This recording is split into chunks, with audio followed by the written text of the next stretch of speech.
siendo de una trascendencia cósmica, obviamente, y pues es aquí donde nos encontramos. La tienda nace desde hace ya una gestación de muchos años, ya de un experimento de varios otros lugares, y a final de cuentas llegamos a donde estamos ahorita, ¿no?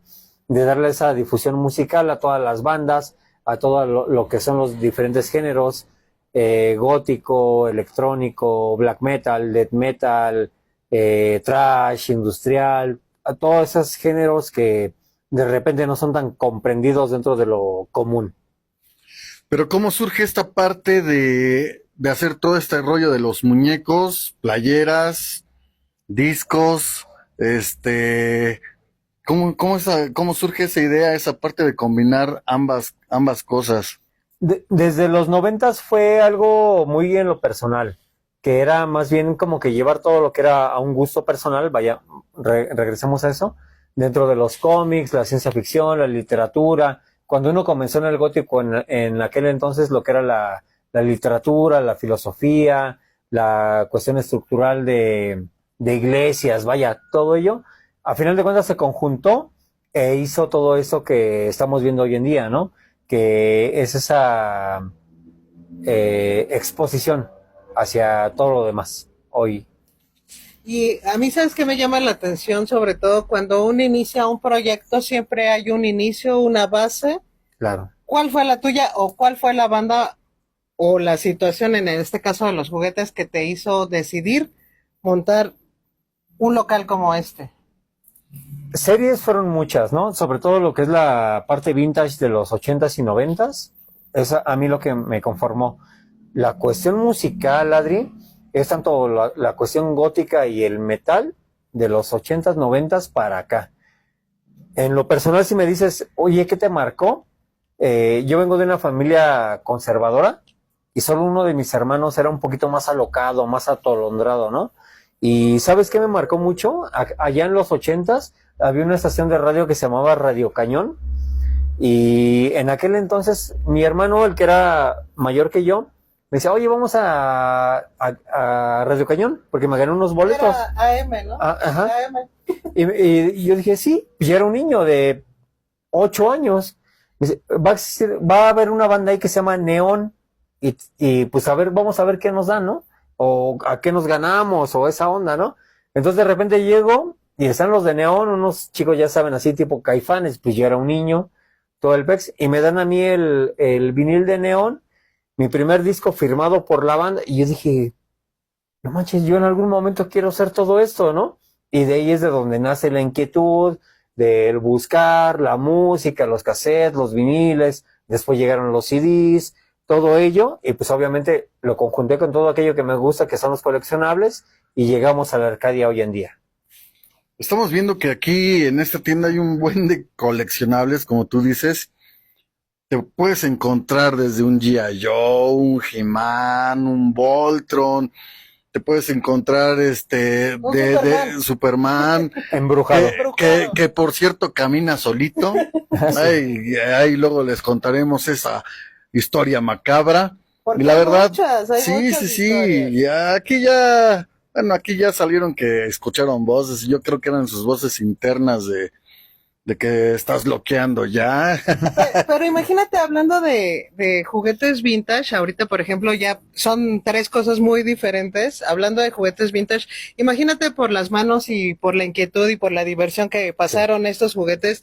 No conoces al dueño original, no sabes la historia que tiene ese juguete. Y yo creo que muchos tanto lo deseamos como lo imaginamos y nos ilusionamos, ¿no? Con ese Claro. regalo. Entonces, lo que tienes aquí, pues son joyitas, hablando de juguetes, porque vamos a ir, yo creo que paso por paso y desmenuzando, porque yo creo que aquí hay un montón de cosas que podemos platicar y quiero empezar por esa parte de los juguetes. Platícame, a mí sí me interesa mucho saber sobre todo en esto del coleccionismo, porque pues es obviamente un tema muy, muy aparte y muy especial, porque yo creo que todos crecimos, a mí me faltó eso, yo lo hubiera querido, y los coleccionistas de ahorita son esos niños que se quedaron con ganas de algún juguete en especial, ¿no? Claro. Entonces ahorita obviamente, platícame, ¿cuál fue tu primer juguete que llegó aquí y que dijiste y que no lo piensas soltar? Porque todos tenemos algo que no pensamos soltar. Claro. Pasó una situación muy personal. En aquellos ayeres, cuando yo era pequeño, sufrí un accidente muy fuerte. Pocas personas lo saben. Yo sufrí un accidente muy fuerte. Entonces, en aquel momento, pues estaba en boga el He-Man. Cuando yo estaba hospitalizado y situaciones así, yo lo que más añoraba era mi He-Man. Estamos hablando del México del 85. Donde había hasta bootleg, ¿no? Exacto, sí, no, pues era lo de mercado, ¿no? Que le llamamos hoy en día. Pasa el 85, yo, bueno, mi día de cumpleaños es ahí en los días de agosto. Pasa mi cumpleaños y dicen los doctores, le dicen a mis padres, ¿saben qué? El regalo de Eddie es salir del hospital, ¿no? Por las situaciones que... Y después pasa el fatídico mediados de septiembre del 85. El temblor. El Hospital Juárez cae y yo tuve la fortuna de salir ahí 15 días antes, ¿no? Entonces digo, eso es algo muy personal, que ahorita ya no va a ser tan personal, pero bueno, paso por esa situación y después de ahí ya viene también lo que es el coleccionismo, ¿no? Ya los juguetes como tal, los G.I. Joe, llegan los Thundercats, llegan los Halcones Galácticos, llegan los Transformers, llega toda esa etapa de los 90 también. Es algo hermoso pero a mí, así mi figura para mí es el He-Man, ¿no? Mi He-Man siempre va a ser el representativo, ¿no? De la época. Hay una serie por ahí de Netflix muy, muy bonita que se llama Los juguetes que nos hicieron y hablan ellos, ¿no? De cómo el He-Man llegó a transformarlos a ellos. El tipo trabado, o sea, la contraparte de lo que uno era en el momento, ¿no? Y pues hasta el momento, pues así sigue siendo, ¿no? Nosotros quisiéramos tener ese bárbaro detrás, que es lo que, o tal vez ese bárbaro llegó a ser lo que es ahora esta tienda, ¿no? Claro, de hecho, no sé, yo creo que de los juguetes más bonitos y más preciados eran los He-Man, ¿no?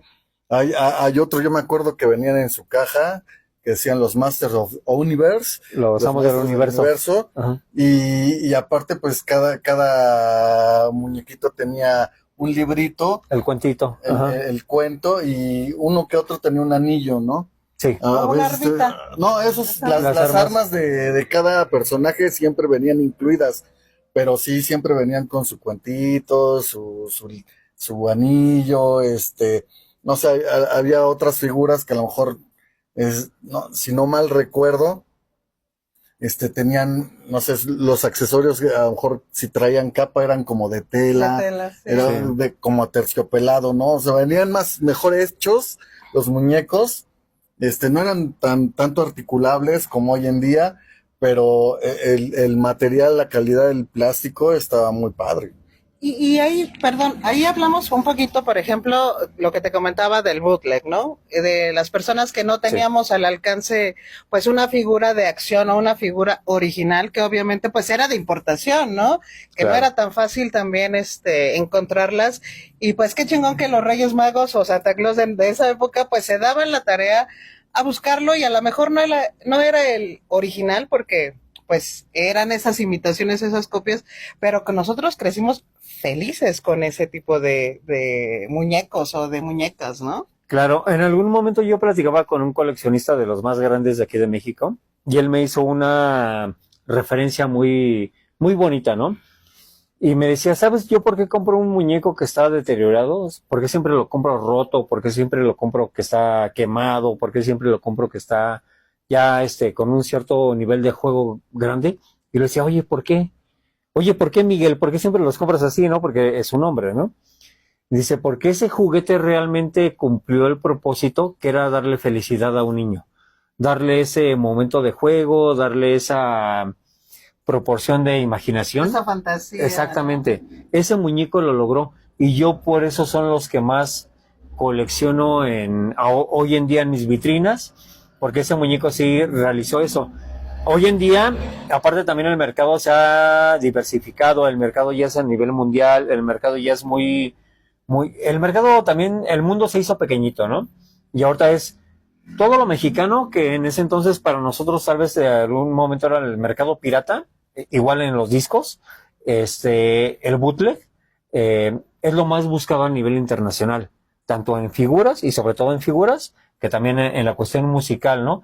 Porque aquí nos aventurábamos a hacer cosas que en otros lados no existían en su momento, y el juguete sin licencia mexicano es de lo más cotizado a nivel internacional hoy en día. Es lo que yo te decía hace poco, ¿no? Que estábamos platicando que cuál era el juguete más vendido y tú me dijiste, pues los mexicanos son los más vendidos. Los luchadores, podría apostarlo. Pues, Es una parte fuerte, pues, Sí. pues clásicamente casi todos los de plástico, o sea que nosotros los veamos a lo mejor, sin Chistes sin color, chistes, sin ¿no? color, sin Ajá. nada, pues es lo que más se vende hoy en día, ¿no? Sí.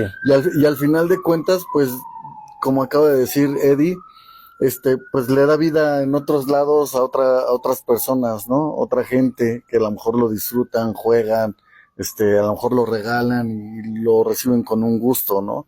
Algo que también, en muchos países cuando llevan juguetes a regalar, pues niños de escasos recursos no tienen y pues cumplen su objetivo, ¿no? Hoy en día. Claro. Sí, realmente lo que fue la figura nacional vino a rescatar las infancias de muchos. Entonces, en ese aspecto yo siento que tiene que ser muy valorado, ¿no? No siempre tenemos en nuestras familias los recursos que quisiéramos o que necesitáramos para darle felicidad a los nuestros, ¿no? Y en ese sentido yo creo que la figura bootleg, la figura de mercado, la figura piñatera, como de repente se le llama, es realmente lo que viene a dar felicidad a esos niños de diversas edades y décadas, y es lo que conforma esas infancias como tiene que ser. Y además, yo creo que como mexicanos estamos, en cuanto a los juguetes, en un mundo muy diferente, porque pues tenemos a los luchadores, ustedes recordarán esos luchadores grandotes, Oye. ¿no? Que nada más se les movían los brazos, pero pues era, Estaban así. claro, El ¿no? clásico. O sea, sí, incluso esa foto tiene una historia y el por Exacto. qué Sí, claro. los luchadores salen de esa manera, tan solo las Barbies, ¿no? En el caso de las niñas, pues eran Verónica o Karen, no sé, o sea, otros nombres, pero muy apegados a eso. Y yo creo que además los mexicanos pensando en esa precisamente, ¿no? En el que no había posibilidades de alcanzar Mattel o marcas un poco más, Claro. existieron después marcas mexicanas, Sí. ¿no? Que Sí. son importantes. Fíjate que hay una marca mexicana muy fuerte que es la Lili Ledi, que es de los 80s y bueno, pereció en los 90s, ¿no? Pero sobre todo de ahí existió, yéndonos al terreno de las muñecas, lo que era la Bárbara, que venía siendo el aparejo de la Barbie norteamericana. Aquí en México nació la Bárbara y las Bárbaras hoy en día son de lo más buscado a nivel internacional, obviamente por ser de manufactura mexicana, ¿no? Por ejemplo, un Star Wars, ¿no? Que lo ganó Kenner en su momento allá en Estados Unidos en el 77, bueno, antes de eso. Aquí en México fue la Lili Ledi y lo más cotizado son esas variantes, ¿no? Esa falta de sentido al 100% de manufactura fue lo que ganó, porque esas variantes mexicanas es hoy lo más pedido, pero como bien dices, Adri, lo que son en cuanto a muñecas, lo que son ya otras marcas que surgieron después y todo ello, igual en cuanto a muñecos para niños, las nenas y los nenes, acá toda esa onda, sí es algo como que conlleva una nostalgia muy bonita dentro de todo esto, y es de lo que se trata de la Arcadia, ¿no? No solamente sí es la cuestión, figuras, también es la cuestión música, es la cuestión playeras, porque también las playeras ya tienen ahorita un mundo muy, muy cañón en lo que son las playeras vintage, sobre todo realizadas aquí en México, pero si es el englobar todo eso y el llevarlo nuevamente al mercado, bueno, no al mercado, a la vista de todos, de que aquí está, nunca se fue, más bien de repente nos separamos tantito de ellos, pero sí está todo lo nuevo y yéndonos también a las nuevas bandas, a las nuevas tendencias musicales, de figuras, de artísticas, ¿no? Porque también el Arcadia no se cierra a eso, ¿no? El Arcadia siempre va a ser la nave para todos aquellos artistas que son relegados de otros muchos lugares. Y eso, ¿no? Encontrar un espacio, un lugar, yo creo que de repente para muchos escena independiente o juguete independiente, pues es difícil, ¿no? ¿Dónde puedo vender mi producto y quién me puede consumir? Entonces yo creo que para eso sirven, ¿no? Este tipo de lugares y espacios. Claro. No, hablando de las playeras, yo creo que, bueno, hace poco estaba escuchando bandas extranjeras que decían que la manufactura mexicana era muy buena, ¿no? que ni sus playeras que traían ellos de otros lados de Europa Exacto. se Sí. comparaban con las mexicanas porque la calidad del material era muy bueno, ¿no? Exacto. Y hasta la comparaban con sus playeras y decían, ah, pues es que esta es otra onda, ¿no? O sea, todavía la serigrafía es muy buena, ¿no? Aquí Sí. en la Ciudad de México. Yo cuando estaba en los 90 y que coleccionaba discos de tanto de gótico, black metal y todo eso, de repente voy a una tienda, ¿no? Muy famosa de los 90 y voy y me compro una playera del Bursum, ¿no? Que platicábamos hace rato de tu chaparrito, que me supongo que mide como 1,90. Y yo decía, es que yo quiero la del Bislis Taros de Bursum y yo de repente veo la etiqueta y dice, hecha en El Salvador. Y yo dije, pues ¿cómo que no se supone que es la europea? Y me decía, o sea, sí, pero es que Europa manda a maquilar a América y la manufactura es mexicana, pero los talleres son salvadoreños y de ahí la regresan a Europa y te la regresan para acá. Y, o sea, era un Y unos precios Ajá, así, exorbitantes, ¿no? exorbitantes. Era un intrincado y no me voy a meter en situaciones con eso porque no va a faltar quien va a decir, no, pero es que sí lo hacían aquí, pero es que no, yo tenía un tío, pero, o sea, ya son cosas que, o sea, ni para qué meterse en ese tipo de situaciones, pero la cuestión era así. Los europeos siempre les ha gustado mucho la calidad que se maneja aquí en México. Y esa es una realidad. Yo conozco muchas, disqueras europeas que por playeras realizadas aquí en México, hacen unos muy buenos intercambios en cuestión musical. Y además, como dice o decimos, todo lo que llega a México lo vamos a mexicanizar. Exacto. O sea, todo lo que llega aquí se tiene que mexicanizar, aunque llegue muy europeo, muy gringo y lo que tú quieras, pero aquí de todas maneras le vamos a poner ese toque.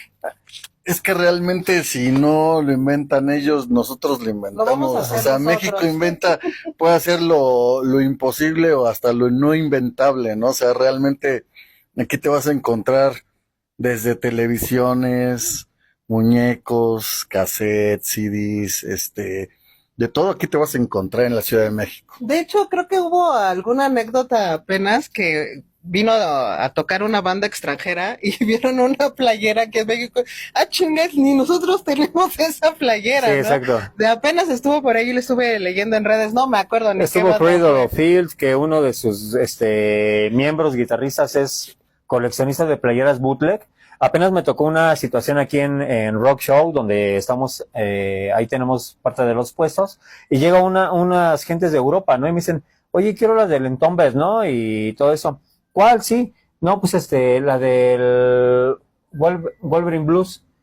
Ah, ok, es súper complicada de conseguirse allá. Dicen, ¿y cómo la tienes aquí? Con el logo de Entombed y con el Wolverine así con las garras saliendo. Esa playera no se consigue en Europa. Hermano, somos México y somos lo mejor que puede existir en el universo. Entonces, Mejor que pues aquí China. No. Exacto. Y aparte de esa banda de Entombed, a mí me encanta Entombed, o sea, son unas de las bandas favoritas mías. Bueno, tengo varias bandas favoritas dentro del metal, porque sí me gusta también esa parte del metal.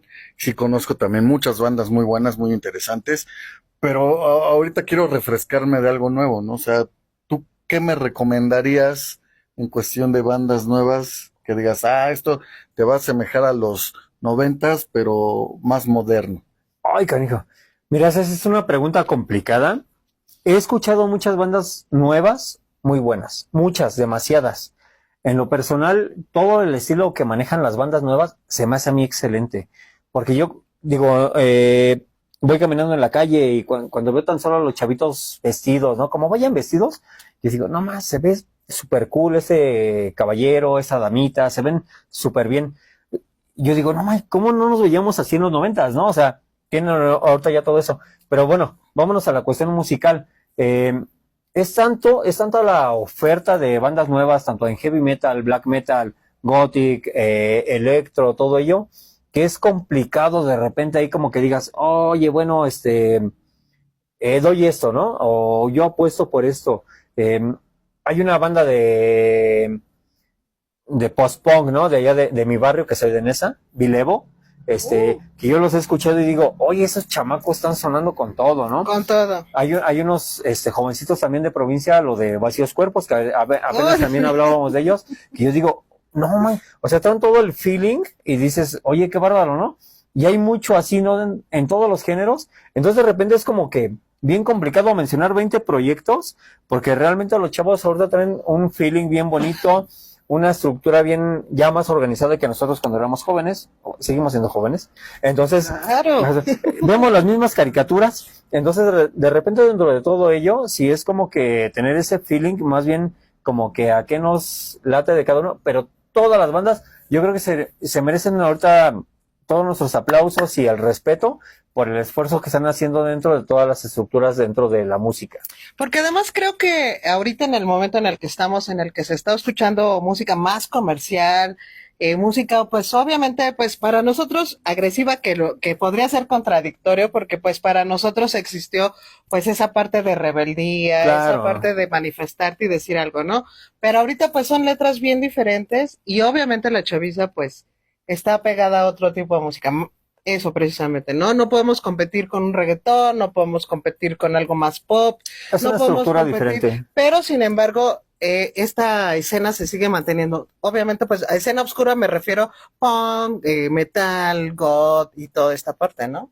Claro, No, yo creo que sí se puede competir con la música. El detalle es de que, pues, el monopolio de la estructura como está conformado, pues apuestan por lo más vendido, ¿no? Pero realmente, intelectualmente, musicalmente, pues yo creo que claro. los que crean música realmente, pues conocen más allá, ¿no? Ahí ni siquiera hay De las cosas, ¿no? Pero bueno, así es la industria, desafortunadamente, y nosotros somos como con la contraparte de esa industria, ¿no? El lado B de esa industria, ¿no? Que seguimos luchando, que seguimos viendo que hay otras propuestas musicales, a lo mejor ahorita, por ejemplo, los muñecos, las playeras, seguimos siendo contestatarios, ¿no? De claro. muchas cosas.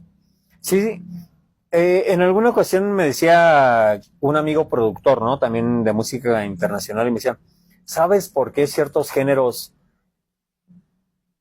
pegan más que la cuestión gothic, metal y todo eso? Y yo le decía, no, pues dame la receta, ¿no? O sea, ¿cuál es? Dice, porque ellos no se pelean con quién hace un featuring, ¿no? Una colaboración tal con cual. Puede ser una banda que tenga 100,000 seguidores y una banda que tenga 2, pero va a decir, siempre voy a hacer una colaboración con aquel y aquel y aquel. Entonces de repente como que sí existe esa parte, siento yo dentro de esta parte, ¿no? Como que es esa parte de recelo de, tal vez sí ya soy una banda que está más arriba, tal vez soy una banda que está más abajo, pero todos colaboran con una que otra cosa, pero aquí la ventaja ahorita son las plataformas, ¿no? Lanzan un sencillo ya es muy diferente a lanzar un disco, no cualquiera lanza un disco, un LP, un long play, eso sí, no es lo mismo lanzar un sencillo en todas las plataformas, como lo hacen muchos artistas de otros géneros, pero no se calman al decir el hecho de voy a colaborar hoy con el que nada más tiene 100 o el que tiene 1,000 seguidores o SP. Es una herramienta que yo creo que de repente nos hace falta implantar, no como requisito, pero sí con una calidad más vaya, más llevada a lo que queremos transmitir, ¿no? Porque sí, de repente como que ya ahí sí voy a decir, la calidad no es la misma musical en esos otros géneros que a lo que se puede manejar dentro de esas otras tendencias musicales que manejamos nosotros. Exacto, fíjate que a eso iba en cuanto a que no podemos competir con eso, es porque a esos grupos o a ese estilo musical se le inyecta un dineral enorme, Claro. el cual no existe para escenas independientes, ¿no? O otro tipo